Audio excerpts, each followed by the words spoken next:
Good day everyone! Ngayong araw ay magluluto naman ako ng ginataang saging.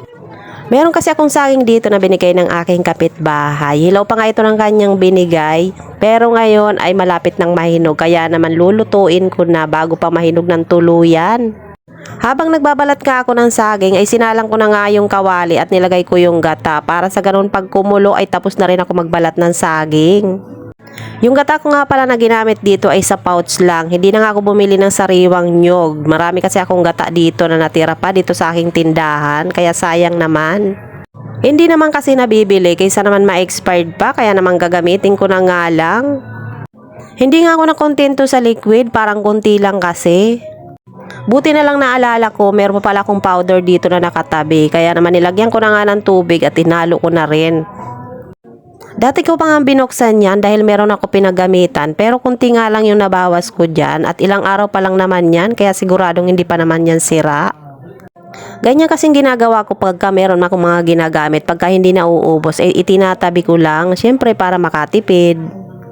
Sa panahon nga kasi ngayon na napakamahal na ng mga bilihin kailangan talaga natin dumiskarte para makatipid. At sinimot ko pa talaga yung nasa plato. Tignan nyo naman nilagyan ko pa talaga ng tubig. Nanghihinayang kasi ako kapag ka merong mga tira-tira. Hindi ko nga lang alam kung ako lang gumagawa ng ganyan. Baka yung iba ay okay lang sa kanila kahit may natitira pa sa plato. At pagkatapos ko ang ilagay yung gata ay tinakpan ko na at aantayin ko naman na kumulo. Binalikan ko na rin nga itong saging na binabalatan ko dahil hindi pa nga tapos. Simpleng luto lang talaga ito ng saging. Gata lang talaga at asukal ang nilagay ko. Wala nang iba. Ganito talagang luto ng saging ang paborito ko. Lalo na kung hindi pa hinog, maniba pa lang. At pagkatapos ko naman yan balatan, ihahalo ko naman yan dun sa gata. Siyempre sakto naman yung pagkulo ng gata at natapos na rin nga ako magbalat. Ayan, kulong-kulo na nga. At hindi ko nga napansin na parang ang lakas pala ng apoy ko. Kaya naman yung gata ko parang nangunti na. Nako, meron pa yatang nasamang balat ng saging, hindi ko napansin. At ayan, tinanggal ko na nga. At syempre, for the halo-halo lang ang person. Pakukuluin lang naman natin yan at aantayin natin na maluto.